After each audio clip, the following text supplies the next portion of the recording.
मई 6, 2023 को हुई एक meeting between Pakistan and China and इनके बीच के जो फॉरेन मिनिस्टर्स के स्ट्रैटेजिक डायलॉग है has had a very significant result as far as India's neighbourhood is concerned, because ये मीटिंग जो है was also a part of the trilateral dialogue happening between Afghanistan, Pakistan as well as China. And यहाँ पे एक बहुत ही important development हुई है जहाँ पे अब जो सीपेक कॉरिडोर है, the China Pakistan economic corridor, उसको एक्सटेंड करने की बात की गई है टू इवन अफगानिस्तान। एंड इसके ऊपर जो है बहुत ज़्यादा जोर डाला जा रहा है एज एक तरह से a step by both China and Pakistan to help in the development and humanitarian assistance to Afghanistan.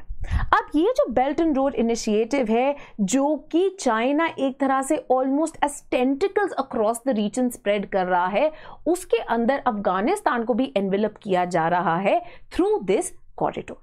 ठीक है, अब इसके बारे में जानना एंड समझना बहुत ही ज्यादा जरूरी हो जाता है। तो चौथा राउंड था of the foreign minister level dialogue Pakistan and China के बीच में, एंड इसे ज्वाइन किया गया अफगानिस्तान के अंदर जो कि तालिबान गवर्नमेंट है उनके फॉरेन मिनिस्टर द्वारा, that is Amir Khan Muttaqi. And ये डिसीजन लिया गया पाकिस्तान एंड चाइना द्वारा कि ये जो हमारा सीपेक कॉरिडोर है, जो कि PRI इनिशिएटिव पाकिस्तान के, जिनको हम स्ट्रिंग ऑफ पर्ल्स भी कहते हैं, उन्हीं स्ट्रिंग ऑफ पर्ल्स में से एक बहुत ही important pearl is at the Gwadar port. ठीक है, तो ये जो ग्वादर पोर्ट है अरेबियन सी के अंदर, ये ग्वादर पोर्ट एक मेजर फ्रीज जोन है, राइट। यहाँ पे मैसिव डीपनिंग एंड एक्सपेंशन भी चल रही है और साथ ही साथ में यहाँ पे इंटरनेशनल एयरपोर्ट जो है वो भी इस्टेब्लिश किया जा रहा है। तो यहाँ से शुरुआत होता हुआ ये जो कॉरिडोर जा रहा है, which then goes towards the Pakistan occupied Kashmir and जाता है अपवर्ड्स चाइना के अंदर भी towards what is known as, very importantly again significantly, ये रीजन क्योंकि डिस्टर्ब्ड रीजन है ऑफ ज़ीजियांग, एंड यहाँ पर एक जो है सिटी है कॉल्ड काशगार। ठीक है, यहाँ काशगार तक जो है ये एनविसेज किया गया है एंड नाउ इसको एक्सपेंशन की बात की गई है, इसको एक्सटेंड किया जा रहा है टूवर्ड्स ऑल्सो अफगानिस्तान। ठीक है, क्लोज टू $63 बिलियन जो है इन्वेस्ट किए गए हैं चाइना द्वारा इस पूरे प्रोजेक्ट में, जिसकी शुरुआत हुई थी 2013 में। और ये माना जा रहा है कि शायद 2023 तक will be the final year जब ये पूरा हो जाएगा। So a decade in the making and billions of dollars जो है इसके अंदर इन्वेस्ट किए गए। इसी सीपेक कॉरिडोर को वन रोड प्रोजेक्ट भी बुलाया जाता है एंड एक इनिशिएटिव है, जैसे कि हमने बताया, within the belt and road initiative, जो कि इस पूरे region and in fact across the region also बढ़ाया जा रहा है to sort of reclaim the glory of the ancient silk road, जिसके थ्रू कॉर्नर्स ऑफ एशिया तक चाइना अपने इकोनॉमिक आर्म्स को जो है पहुंच जा पाएगा। Now, importantly, इन तीनों ही कंट्रीज ने बात की है दो चीजों की। इन्होंने कहा with the extension of this project towards Afghanistan we will also be pushing what they call is hard connectivity, मतलब जो आपका फिजिकल इंफ्रास्ट्रक्चर है, पोर्ट्स का, आपके लॉजिस्टिक्स का, आपके वेरियस रोड्स का, रेल लिंक्स का, इनको जो है एक्सटेंड किया जा रहा है। But at the same time what will also be pushed is what is called soft connectivity with respect to norms and standards, मतलब किस तरह से जो है कुछ रूल्स को फॉलो किया जाना चाहिए। एंड एक तरह से एक अंडरस्टेटेड वे है of China telling Afghanistan that listen, we are ready to invest economically in you, we are ready to shed money जो कि हमारे डीप पॉकेट्स में है on Afghanistan as well, which Afghanistan requires very much, but in exchange कुछ जो norms है, कुछ जो रूल्स है, कुछ जो स्टैंडर्ड्स है वो आपने फॉलो कर रहे हैं। तो एक तरह से securitization of Chinese and the Chinese projects ये इंश्योर करने की कोशिश कर रहा है China within Afghanistan, right. Because despite all of this things haven't been very good for China, right. China में काबुल के अंदर भी जो है अटैक्स हुए हैं चाइनीज पे, राइट। पाकिस्तान के अंदर भी जो है अफगानिस्तान के जो तालिबान हैं, जो पाकिस्तान में बेस्ड जो तालिबान है, राइट, उन्होंने जो है काफी उनके बीच में बनती नहीं है, काफी ज्यादा अटैक्स भी हुए हैं। In fact these are certain points of concerns also, जिनको पाकिस्तान एंड चाइना दोनों के दोनों जो है इनको थोड़ा काम डाउन करना चाहते हैं, right. So Pakistan for example बहुत ज्यादा ट्रबल फेस करता है फ्रॉम द तहरीक तालिबान पाकिस्तान। तो यहां से पाकिस्तान गवर्नमेंट को भी होप है कि तालिबान के साथ इंगेज करके मे बी द अफगानिस्तान का Taliban can sort of try to persuade the TTP in trying to reduce the kind of problems, tensions, violence जो कि पाकिस्तान के अंदर कॉज की जाती है। साथ ही साथ में अफगानिस्तान के अंदर रेफ्यूज भी मिलती है टू द टर्किस्तान की जो मूवमेंट है, द टर्किस्तान इस्लामिक पार्टी या फिर जिसको हम ईस्ट टर्किस्तान इस्लामिक मूवमेंट भी कहते हैं, जो कि एक सॉर्ट ऑफ इस्लामिक कैलिफेट जो है बनाना चाहते हैं, including the Uyghur area of China, right, जो जीजियांग का प्रोविंस है जहां पे उइगर मुस्लिम्स है, and this extending up till central Asian republics also. ठीक है, तो अब इन्होंने क्या कहा है कि ये hard connectivity will go hand in hand with the soft connectivity, जिसके थ्रू डेवलपमेंटल मेजर्स भी इंप्रूव किए जाएंगे, मूवमेंट ऑफ पीपल भी इंश्योर की जाएगी, एंड फ्लरिशिंग ट्रेड जो है इस्टेब्लिश की जाएगी इस रीजन में, thereby providing avenue of economic development to the Taliban government in Afghanistan. Now ये जो पूरा डेवलपमेंट है, this can spell a lot of problems for India. किस तरह से? पहले तो obviously the long standing issue जो कि इंडिया ने बार बार रिपीट किया है, the fact that the CPEC passes through Pakistan occupied Kashmir. Now the fact कि अगर इंडिया जो है कॉन्स्टेंटली जो है इंडिया यही कहता है कि ये जो पाकिस्तान ऑक्यूपाइड कश्मीर है ये इलीगली ऑक्यूपाइड है, एक्चुअल में this region belongs to whom? It belongs to India, right. तो अगर पाकिस्तान का ये रीजन है ही नहीं तो पाकिस्तान किस बेसिस पे अग्रीमेंट कर सकता है with another country to let that country develop a project on a territory that technically does not belong to Pakistan at all? ठीक है, तो ये जो है एक बहुत बड़ा प्रॉब्लम है इंडिया के लिए। दूसरा एंड इवन मोर ये प्रॉब्लमैटिक हो सकता है because now it also raises a security and strategic concern for India is the fact that after this entire connectivity is established, right, अब ये फिजिकल इंफ्रास्ट्रक्चर जो है तैयार हो जाएगा, रोड्स, हाईवेज जो है ये बन जाएंगी, बेसिकली ये ईज ऑफ एक्सेस दे देगा Chinese security and military forces को टू द खंजराब पास, राइट। ये जो खंजराब पास है, राइट, इसको हम बोलते हैं, this is basically the blood stained pass, right. And ये जो खंजराब पास है lying in the Pamir knot, basically Pakistan occupied Kashmir जो एरिया है वहां पे ये लाई करता है। एंड बेसिकली ये जो पास है इसके थ्रू जो पाकिस्तान का काराकोरम हाईवे है, ये काराकोरम हाईवे अगेन POK के अंदर बनाया गया है, एंड ये कनेक्ट कर देगा इस रीजन को टू चाइना का जो साउथ वेस्टर्न पार्ट है उसके साथ। ठीक है, तो इसके कारण क्या होगा, this will ease the movement of the security forces of China.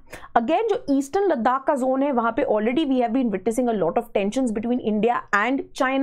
Now with the construction of this physical infrastructure, right, इसके कारण again there can be a lot of issues when it comes to the national interest, particularly the security interest of India in this region, जिसके कारण एक तरह से India को जो है ये एक स्ट्रेटेजिक स्ट्रैंगल होल्ड में डाल सकता है as far as South Asia is concerned.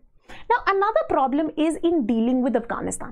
अब हम बहुत बार बात करते हैं that before Taliban government came into power again in Afghanistan, India ने बहुत ज़्यादा इन्वेस्ट किया था not just in providing developmental assistance through physical projects जैसे कि सलमा डैम हो गया, right, which is the India Afghanistan Friendship Dam, या फिर again छाबहार से आगे चलते हुए दिलराम से चलते हुए और आगे जो है अफगानिस्तान तक इंडिया भी जो है अपने प्रोजेक्ट्स को लेके जाना चाहता था through the very critical Delaram Zaranj highway, जिसको रूट 606 भी बोला जाता है, राइट। तो ये भी जो है चल रहा है।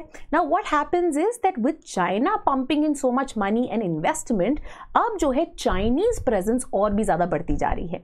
इनफैक्ट इसके अलावा भी चाइना बहुत सारी और जगहें भी इन्वेस्टमेंट कर रहा है अफगानिस्तान में, right. So for example China के जीजियांग प्रोविंस की जो ऑयल कॉरपोरेशन है that is also investing in hoping to find oil reserves in Afghanistan. Similarly उनकी एक प्राइवेट कंपनी है जो कि अगेन इन्वेस्ट कर रही है into discovering and developing lithium reserves in Afghanistan. अब ये एक तरह से मूव देखा जा सकता है जैसे कि साउथ एशिया के और भी कंट्रीज में विटनेस किया गया है, a debt trap policy of China. And once that happens, it becomes very easy for China to arm twist these countries into listening to it, right? So especially India के लिए, which has been losing sort of foothold, right? Given the fact कि जैसे कि मैंने बात की physical infrastructure में उन्होंने invest किया था, democratic infrastructure में उन्होंने इतना invest किया था, जो नई अफगानिस्तान की parliament बनी थी वो इंडिया ने बनाई थी, training mechanisms, education के लिए, skills development के लिए जो है इंडिया ने close to $3 billion अभी तक spend किए हुए हैं. So despite all the goodwill generated, अगर China is able to grab this foothold in Afghanistan, it can again raise problems for the future of India-Afghanistan के जो रिलेशंस हैं. ठीक है, देन इसके कारण जो है सिक्योरिटी कंसर्न्स जो है वो भी अराइज हो सकते हैं कि कहीं ये जो नेक्सस है between Pakistan, China and Afghanistan, that does not create problems with respect to encouraging terrorist and extremist movements जो कि स्पेशली इंपैक्ट करेंगी regions of Kashmir and Punjab in India. Then very importantly, not just Afghanistan, but this also has to be looked as a part of the larger chess game in the region जो कि China खेल रहा है, जिसके बारे में again India को aware होने की जरूरत है. राइट, अब China by ensuring that it's spending so much money in Afghanistan, जैसे कि हमने पहले बात की थी, it is also attempting to securitize its concerns in the region. Right, क्योंकि अब वो इस इकोनॉमिक बेनिफिट को डैंगल कर सकता है in ensuring कि यही जो उइगर मुस्लिम्स की कुछ जो एक्सट्रीमिस्ट मूवमेंट चलती हैं, अफगानिस्तान जो है उनको कोई सपोर्ट प्रोवाइड ना करे. राइट, जिसके थ्रू जो ज़ीजियांग का रीजन है उसको भी वो अच्छे से कंट्रोल कर पाएगा. साथ ही साथ में बाय एक्सटेंडिंग अफगानिस्तान के अंदर ये बेल्ट एंड रोड के initiatives, it is also hoping to extend that and further extend its control to the central Asian republics जो कि अगेन बहुत ज्यादा रिच है in natural resources. In fact not only has Afghanistan been roped in as a part of the CPEC project, but साथ ही साथ में पूरे central Asia and west Asia के अंदर भी जो प्रोजेक्ट चल रहा है as a part of belt and road initiative which is the China central Asia west Asia economic corridor, उसको भी एक्सटेंड कर दिया गया है अफगानिस्तान के अंदर, which was decided as part of the ट्यूनी इनिशिएटिव. ट्यूनी एक सिटी है चाइना के अंदर जहां पे फॉरेन मिनिस्टर्स की जो है मीटिंग हुई थी of the countries neighbouring Afghanistan. ठीक है, तो 2022 की इस मीटिंग के अंदर यही इनिशिएटिव को एक्सटेंड करना इन अफगानिस्तान चाइना द्वारा जो है आगे रखा गया था. तो हम देख सकते हैं कि दोनों ही नीचे से आ रहा, एक यहां से ग्वादर से आ रहा, यहां से निकल रहा जो चल रहा है सीपेक कॉरिडोर, प्लस ये जो पूरी क्रिस क्रॉसिंग है of the central Asia and west Asia corridor, ये सब जो है एक तरह से आएंगी एंड समेटी जाएंगी as a part of this region in Afghanistan as well. तो एक लार्जर वेब का जो है हिस्सा बन रहा है ये, which can again raise concerns for India as far as its relationship with both the central Asian republics is concern as well as Afghanistan. However, not everything has to be seen from a very, very problematic lens. In fact, Afghanistan, जैसे कि हमें पता है, has been christened the graveyard of empires, right? Because since the 18th century, this tussle over Afghanistan has been fought by great powers, right? तो पहले जो है 18th-19th century के अंदर ये पूरा एक समागम चला था, right, as a conflict between the British empire. British empire के अंदर आपको पता होगा 3 एंग्लो अफगान वॉर्स जो हैं ये फाइट की गई थी in an effort by the British empire to be able to control Afghanistan as a buffer against the expansion of the tsarist Russian empire. उसके बाद with the formulation of Soviet union 1979 onwards, Soviet union ने अफगानिस्तान को अपने control में लाने की कोशिश की, जो एक एफर्ट जो है चला 1989 तक, बट Soviet Union नहीं कर पाया, and a lot of these extremist forces like the Taliban were in fact helped and developed by US itself. Right? And then in the aftermath of the 9/11 attack, 2001 onwards, NATO के अंदर US led एक जो operation enduring freedom जो है उसकी शुरुआत हुई, again trying to control Afghanistan. पर हमने देखा है जितने भी ये ग्रेट पावर्स ने इंटरवीन किया है अफगानिस्तान में, because of the historical context of the region, right, existence of numerous hostile tribes, the kind of difficult physical terrain जो कि एग्जिस्ट करता है अफगानिस्तान में, कोई भी इनको अपने कंट्रोल के अंदर नहीं ला पाया है डायरेक्टली और इनडायरेक्टली.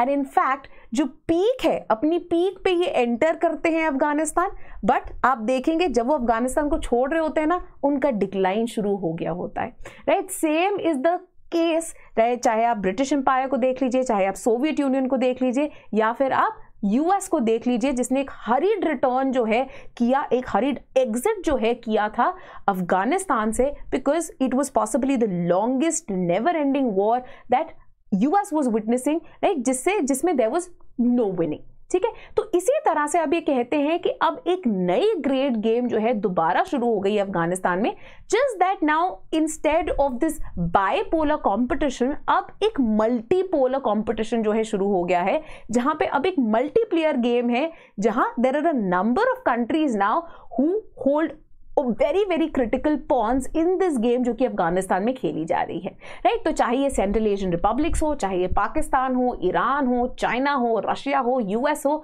या फिर इंडिया। तो in fact Kabir Taneja in his article in the ORF यही कहते हैं, यही अंडरलाइन करते हैं that despite whatever things we feel that China जो है इन्वेस्ट करके रीप कर सकता है benefits, it's not been that easy अगर हम हिस्ट्री को देखें। And Kabir Taneja says that hopefully China does learn its lessons, and कहीं ये ना हो जाए that rather than China being able to arm twist Afghanistan और be able to reap benefits from it, कहीं अगेन चाइना भी एक और फुटनोट ना बन जाए in the history of Afghanistan proving to be the graveyard of empires, right. तो इसी के चलते हुए इस पूरी स्टोरी को एनालाइज करने की जरूरत है। Now before going, just to let you know, आखिरी कुछ दिन जो है रह गए हैं ऑफ द 7-day प्रीव्यू पास, जिसको आप अवेल कर सकते हैं 99 रुपीज में to be able to get a sneak peek into our lectures. तो 7 दिन के लेक्चर्स जो हैं आपको अवेलेबल करा दिए जाएंगे।